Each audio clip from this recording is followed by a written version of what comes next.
C'était les titres. Madame, Monsieur, merci de nous rejoindre pour le 20h sur la télévision togolaise.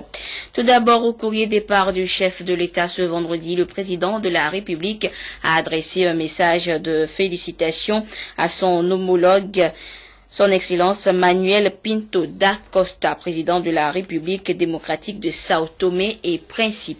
Le message dit ce qui suit. Monsieur le Président et chers frères, à l'occasion de la célébration de la fête nationale de votre pays, il m'est particulièrement agréable de vous adresser au nom du peuple et du gouvernement togolais ainsi qu'en mon nom propre mes très vives et chaleureuses félicitations, tout en vous exprimant par ailleurs mon vif souhait de voir se renforcer davantage les relations d'amitié, de coopération et de solidarité qui existent entre nos deux pays.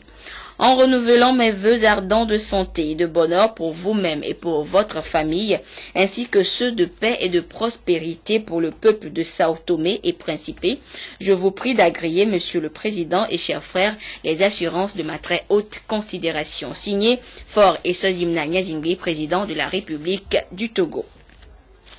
L'épidémie Ebola, la crise en République centrafricaine, la prochaine réunion du dialogue intermalien étaient entre autres sujets sur la table de discussion en commission et à huis clos des chefs d'État et de gouvernement de la CEDEAO. Le président togolais Faure Nyazingbe et ses pairs de la sous-région se sont retrouvés durant 2 jours à Accra pour la 45e session de l'organisation. Le compte rendu des travaux avec Edem Susukpor de retour d'Accra.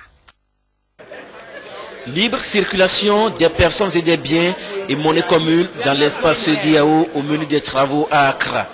La 45e session ordinaire de la conférence des chefs d'État et de gouvernement de la CEDEAO offre l'occasion de réaliser progressivement la vision de l'Union. Ils y sont là à Movenpick, hôtel d'Accra, les chefs d'État et de gouvernement de la CEDEAO au rang desquels le chef de l'État togolais Faure Esozimna Nyazingbe pour donner un nouveau souffle à leur communauté et favoriser le développement des États membres.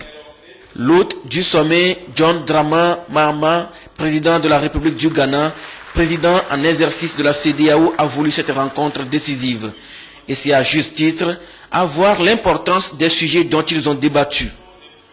2 jours de rencontre pour permettre aux dirigeants de la CEDEAO de plancher sur l'approbation du protocole permettant aux citoyens de la CEDEAO de se déplacer librement. Après son approbation, ce protocole sera suivi par la mise en place d'un système de carte d'identité régionale biométrique pour les citoyens de l'espace CEDEAO et la suppression de l'exigence de permis de séjour pour tous les citoyens des 15 États membres. À ce sujet justement de libre circulation des personnes et des biens, John Mahama Dramani a demandé à tous les États membres de la CEDEAO, en particulier les agents frontaliers, à prendre toutes les mesures juridiques nécessaires pour enlever les goulots d'étranglement liés au commerce au sein de la communauté. Le président de la commission de la CEDEAO, Désiré Kadri Ouedraogo, s'est félicité de l'avancée significative en matière de conclusion d'un APE régional avec l'Union européenne. Des actions nécessaires visant à assurer l'application du tarif extérieur commun par tous les États membres au 1er janvier 2015 sont menées. Ici, l'on pense que le fonctionnement d'un tarif extérieur commun devrait faciliter la mise en œuvre d'un APE régional. La CEDEAO avance et rien ne semble l'arrêter dans sa volonté de bâtir un espace intégrateur. À l'orée de son 40e anniversaire, on peut dire que la CEDEAO se porte relativement bien, malgré les défis auxquels elle est confrontée. Vous avez pu mesurer le chemin que nous avons parcouru ces 40 années. Je pense qu'on peut rendre grâce à Dieu et féliciter tous ceux qui ont contribué à notre processus d'intégration. Nous avons pu faire des avancées aussi bien en matière de développement économique que de stabilité, de paix et de sécurité. Donc ce qu'il nous reste, c'est consolider tout ce que nos devanciers ont mis en place. C'est la raison pour laquelle les chefs d'État et de gouvernement ont voulu accélérer le rythme de notre processus d'intégration. Et assurément, vous avez suivi qu'avec le sommet extraordinaire de Dakar, nous avons pris un nouveau tournant, celui de l'approfondissement de l'intégration dans tous les domaines.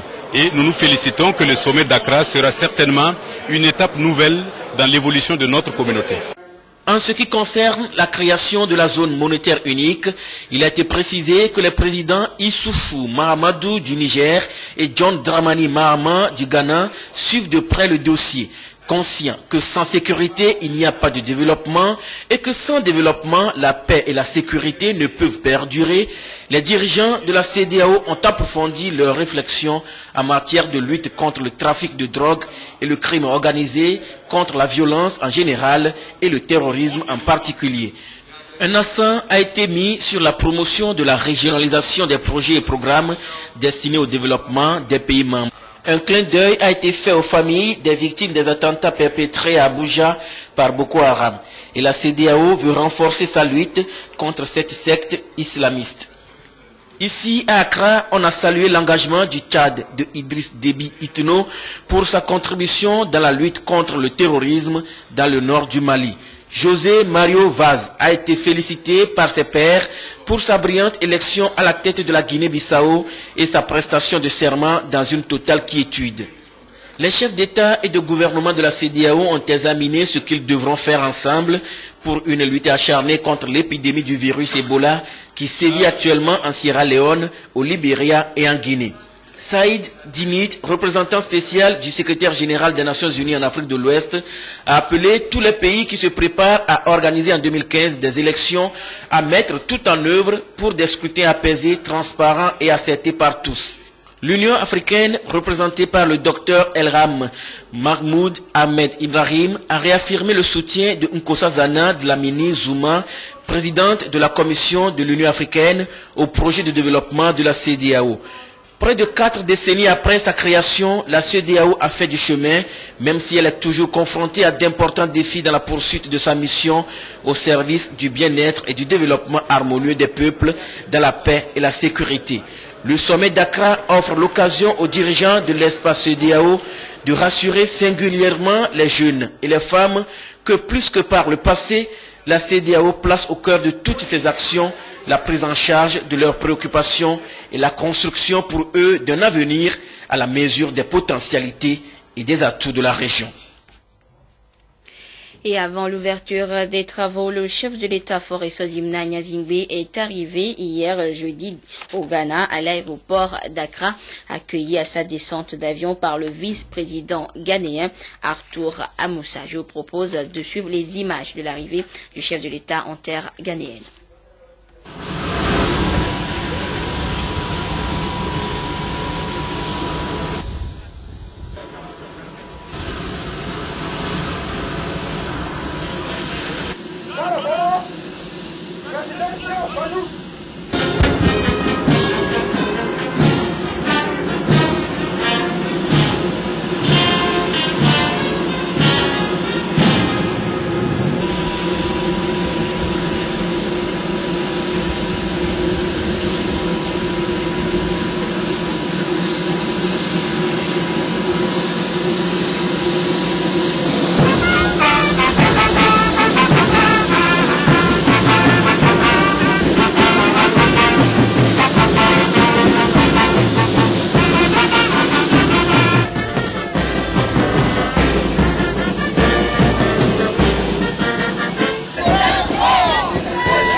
Vous avez donc suivi l'accueil réservé au président de la République par la commission, par les Togolais vivant en terre ghanéenne hier à son arrivée pour le 47e sommet de la CEDEAO.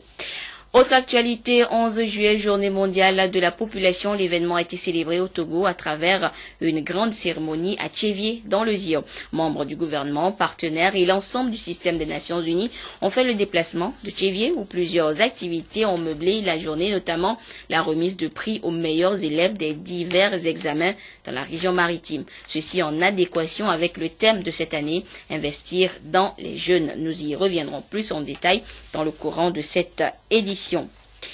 Il y a environ 3 mois que les travaux de construction de la voie Témédia-Badou ont été officiellement lancés. Au jour d'aujourd'hui, où en sont les travaux? Une délégation du ministère des Travaux publics était allée en constat ce vendredi sur les lieux et la mission avait également pour objectif d'identifier l'emplacement prochain du péage sur cette voie. Le compte rendu avec Yves Agbevivi. C'est le 1er avril 2014 que les travaux de réhabilitation et de renforcement de la nationale numéro 15 allant de Témédia à Barou ont démarré. 24 mois de travaux qui doivent soulager les populations des difficultés liées à la dégradation de cette voie. Et pour les autorités togolaises, le calendrier défini dans le contrat doit être respecté par l'entreprise Sogier Satom qui s'active déjà sur le terrain.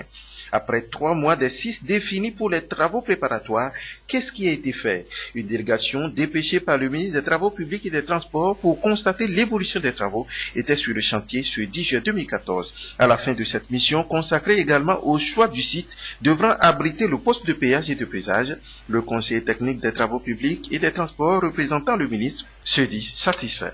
Nous avons constaté effectivement que l'entreprise a démarré. Au niveau des installations, il a commencé par les bâtiments devant abriter les bureaux de l'entreprise elle-même, les bureaux de la mission de contrôle et du laboratoire. Nous avons constaté également qu'elle a commencé les terrassements et les purges tout au long au niveau de la chaussée. En dehors des terrassements, on dit qu'il y a des plateformes qu'elle a déjà aménagées, les plateformes de concassage, et elle a commencé également à aménager les déviations pour les véhicules. Pour les populations locales, l'installation du poste de péage et de pesage à Evou à Pégamé annonce un développement de la localité. Les vieux, en plus, moi, nous sommes très fiers ce matin parce que dans le cadre du développement du Togo, nous aussi, on nous cadre dans ce développement ce matin. Et nous prions beaucoup Dieu, que Dieu soit avec nous pour qu'on puisse encore développer de plus que ceci. En plus de l'ouverture qu'offre ces travaux pour cette localité, ce bureau de chantier en construction par Sogia Satom sur le site et la réalisation des forages et toilettes, des pistes d'accès et de lignes de moindre tension seront rétrocédées à la communauté. Dans le cadre de la mise en œuvre du projet Gestion intégrée des catastrophes et des terres, le ministère en charge de l'environnement a reçu des équipements météorologiques et hydrologiques. Ces acquis permettent au département d'accroître la capacité des acteurs en charge du projet et rendre opérationnel le système d'alerte précoce sur les inondations. Des précisions avec Eric Djanikor et Adolphe Baka. Pluies abondantes ou sécheresse, Dame Nature n'avertit pas. Ce sont des phénomènes dus à la variation climatique et qui arrivent de façon inopinée, créant au passage désolation au sein des populations.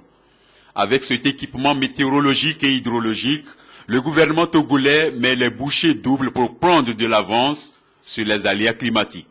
Cet équipement va permettre justement aux acteurs qui sont impliqués dans la gestion des projets de gestion de catastrophes et des terres de pouvoir collecter le maximum d'informations qui permettent de donner l'alerte à temps, c'est-à-dire de prévenir les inondations. Nous ne devons pas seulement être dans la réaction, mais dans l'anticipation. Et quand on est dans l'anticipation, on peut mieux gérer justement ces inondations. C'est précisément suite aux inondations de 2010 que le Togo a entrepris avec l'appui de ses partenaires techniques et financiers de mettre sur pied ce projet de gestion intégrée des catastrophes et des terres. L'acquisition de ce matériel marque ainsi un tournant décisif dans cet engagement des autorités togolaises. Il servira aux services impliqués, en l'occurrence la météorologie, de collecter des données fiables sur le terrain et de prévenir le mauvais temps.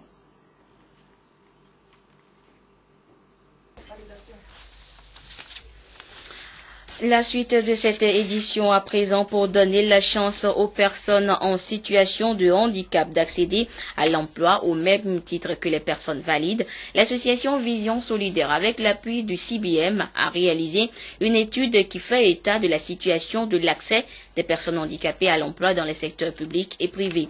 Les résultats de l'enquête sont présentés ce matin aux décideurs et aux responsables d'entreprise. Elle sera validée pour servir d'outil pilote pour la prise en compte et le soutien de ces personnes souvent marginalisées sur le marché de l'emploi. Le reportage est signé Clarisse Attiquet. La capacité des personnes en situation de handicap à exercer un emploi est visible de plus en plus au Togo et Kofi Tamakle en est un exemple palpable. Handicapé visuel de son état, il est aujourd'hui administrateur de greffe à la Cour d'appel de Lomé, ceci après sa maîtrise en droit et un passage réussi au concours de greffier. La non-adaptation de ses outils de travail par rapport à son handicap constitue sa difficulté majeure. Il peut se réjouir aujourd'hui de disposer d'un ordinateur portable équipé de logiciels pour l'autonomie des personnes handicapées offert par l'ONG CBM. L'avènement de l'informatique nous a facilité la tâche avec la maîtrise du clavier et le logiciel qui est un lecteur de revue d'écran nous permet donc de saisir grâce à la maîtrise du clavier, et le logiciel doté de synthèse vocale qui nous permet, la revue d'écran nous permet d'accéder facilement aux données qui sont sur le moniteur que nous déficients visuels ne puissions pas voir. Ma profonde gratitude à CBM et à Vision Solidaire qui m'ont permis d'accéder à cet outil incontournable dans l'employabilité de la personne handicapée, de surcroît dans le monde judiciaire. Nous avons voulu l'encourager pour matérialiser cet encouragement, nous avons accepté de lui donner cet outil de travail indispensable pour sa fonction à la justice.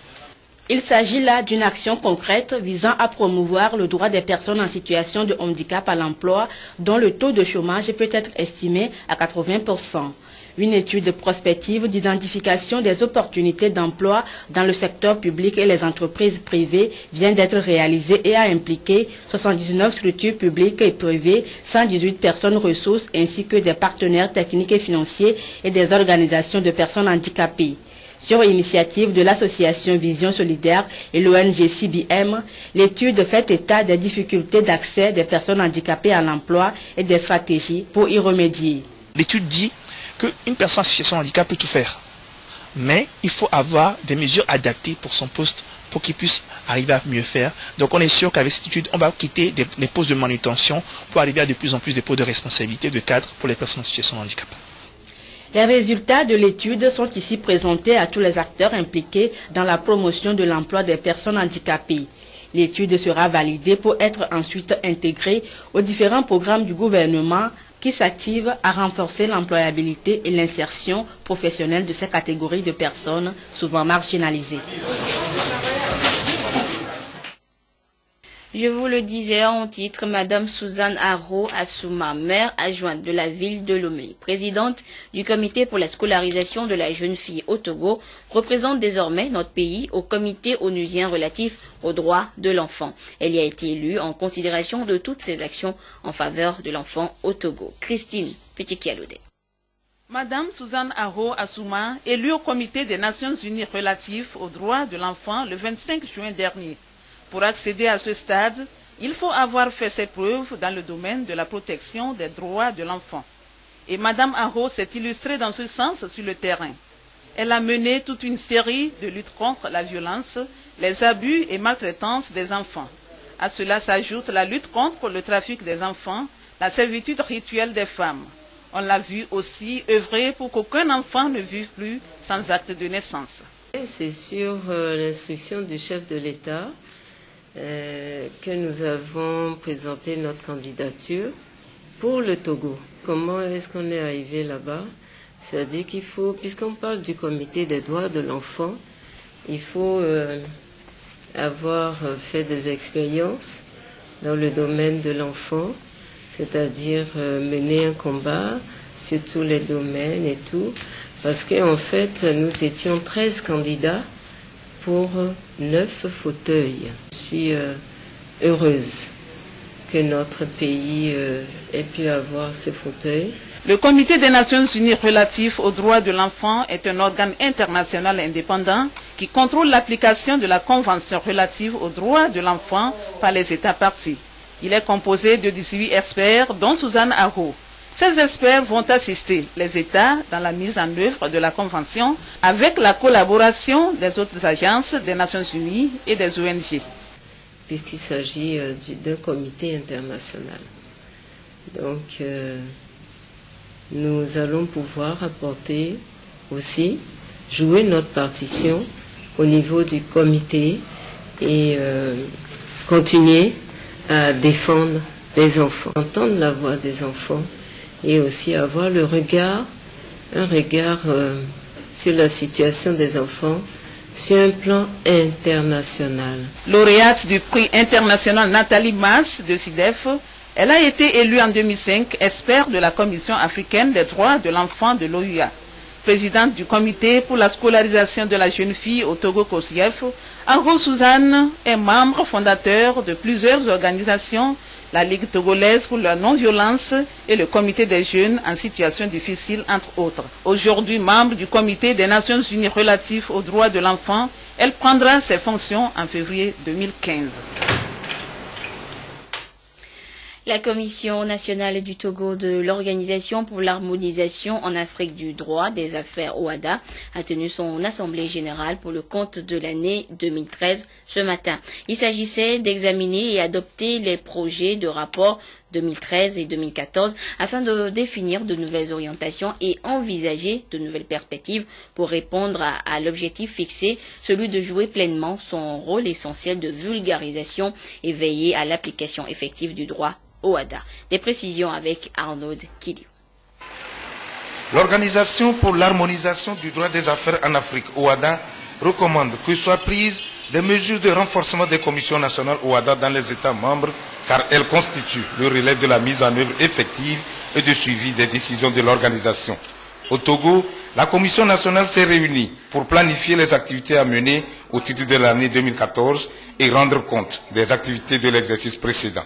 Dès que l'acte uniforme est adopté par le Conseil des ministres de l'OHADA, 90 jours après sa parution au journal officiel de l'OHADA, il est applicable automatiquement dans tous les États. D'où la nécessité pour les commissions nationales OHADA de se dépêcher d'informer les usagers du droit OHADA. Le ministre de la Justice, président de la Commission nationale OHADA, a eu à apprécier le travail abattu par la Commission et exhorter les membres à redoubler d'efforts pour l'amélioration du climat des affaires au Togo. Dans la même optique d'optimisation des résultats, il est apparu nécessaire d'exiger des membres un niveau élevé de compétences et nous nous réjouissons de ce que cette exigence a été respectée par les ministères et les secteurs privés sollicités. Aussi sommes-nous fiers aujourd'hui de la qualité des ressources humaines que vous êtes. Vous tous, membres de la CNO, faites partie de la fine fleur des institutions que vous représentez. Nous pouvons également nous féliciter de ce que la structure chargée d'assurer la gestion journalière de notre institution s'en acquitte de manière satisfaisante. Je vais parler du secrétariat exécutif, cheville ouvrière de la Commission. Depuis quelques années, le gouvernement togolais travaille pour l'amélioration du climat des affaires. Aujourd'hui, entreprendre au Togo devient plus facile, plus rapide et à un coût abordable. Je vous le disais en début d'édition, aujourd'hui 11 juillet est célébrée la journée mondiale de la population. Et l'événement a été célébré au Togo à travers une grande cérémonie à Tchévié dans le Zion. Membres du gouvernement, partenaires et l'ensemble du système des Nations Unies ont fait le déplacement de Tchévié où plusieurs activités ont meublé la journée, notamment la remise de prix aux meilleurs élèves des divers examens dans la maritime. Ceci en adéquation avec le thème de l'année qui est « Investir dans les jeunes ». Pierre Soussoupo. On célèbre la population. Et population, c'est bien enfants, jeunes et adultes, ici rassemblés pour non seulement festoyer, mais aussi prêter une oreille attentive aux décideurs à leur sujet. Membres du gouvernement, système des Nations Unies et d'autres partenaires ont fait le déplacement de Thiévié pour justement rappeler à la population les enjeux de l'heure et les mesures qui s'imposent. Et comme le stipule le thème choisi pour la commémoration de l'événement, investir dans les jeunes, opportunité pour le Togo et ses partenaires d'accélérer le dividende démographique, et c'est à travers des actions multiples. Pour arriver au dividende démographique, il faut considérer le jeune en tant qu'individu, il faut considérer le jeune dans son environnement familial, il faut considérer le jeune dans son environnement scolaire ou de travail ou d'évolution. C'est à ces trois niveaux que nous devions conjuguer nos efforts pour arriver, effectivement, comme je l'ai dit, à transformer l'essai positivement pour le pays. Avec les ministères de l'Action sociale et des enseignements, il y a un ambitieux programme d'accompagnement des jeunes en milieu scolaire pour augmenter le taux de rétention, mais aussi augmenter le rendement scolaire. Donc, les actions se feront au niveau individuel, comme je l'ai dit, mais aussi au niveau des établissements et des communautés pour permettre à ces jeunes de progresser. Le défi est de taille et il faut donc rapidement passer à la mise en œuvre des politiques et programmes innovants au profit de la population, surtout de la couche juvénile. Le gouvernement prend à juste titre la mesure de la chose. Cette jeunesse a besoin d'emploi. Et comme vous le savez, le gouvernement a déjà enclenché plusieurs programmes et ces programmes visent à renforcer l'entrepreneuriat et l'emploi des jeunes. À travers ces programmes, il y a des milliers de jeunes qui ont été engagés dans différents programmes et nous voulons ici lancer un appel à tous les acteurs pour aider le gouvernement à aller encore plus loin. Et il s'agit des acteurs nationaux, évidemment, la société civile et le secteur privé, mais aussi les acteurs internationaux, nos partenaires. Pourquoi nous lançons cet appel? Aujourd'hui, le Togo est dans une phase très propice. Nous avons une croissance économique qui se renforce et nous avons de bons signaux qui nous disent que si nous faisons ce qui est nécessaire, nous pouvons vraiment accélérer très rapidement cette croissance économique et ce développement humain que nous appelons tous de nos vœux. La journée du 11 juillet a été alors marquée par non seulement la remise de prix aux meilleurs élèves des différents examens dans la région maritime, mais aussi le lancement de la distribution à base communautaire des contraceptifs. Les agents de santé communautaire ont été, eux, renvoyés auprès des populations pour des questions de santé primaire. 60% de la population togolaise reste jeune selon les statistiques, pour un indice synthétique de fécondité de 4,8 et un taux de natalité de 2,8%. Et en prélude à cette célébration, hier, un concert a été organisé, toujours dans la ville de Thiévié, une initiative du Fonds des Nations Unies pour la population pour sensibiliser les jeunes sur la sexualité, les dépistages sur le VIH-Sida et des soins gratuits. Nous y reviendrons dans nos prochaines éditions. Sport, football, journée sans match ce vendredi avant la petite finale de demain. L'équipe brésilienne aura-t-elle la capacité d'occuper la 3e place face aux Pays-Bas? En tout cas, les joueurs ont reçu ce vendredi la visite de leur coéquipier, la star blessée, Neymar. Allez les encourager et remobiliser, non sans grande émotion. Regardez. Fois qu'il a vu ses coéquipiers, Neymar partait pour les urgences et sur une civière. Alors pour les retrouvailles, les sourires sont de rigueur. Mais quelques instants plus tard, devant les micros, c'est avec une grande émotion que la star brésilienne parle de ce choc violent avec un adversaire colombien et de sa fracture d'une vertèbre lombaire. Dieu m'a béni lors de cette charge, car à 2 cm près...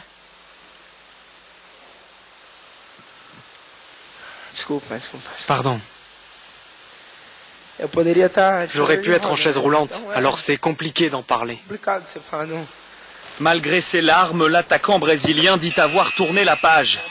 Il est venu pour remobiliser l'équipe et rappeler l'importance du match pour la 3e place, demain contre les Pays-Bas. L'auteur de la faute qui a privé Neymar de la fin du mondial a lui été victime de menaces. Il est aujourd'hui sous protection policière.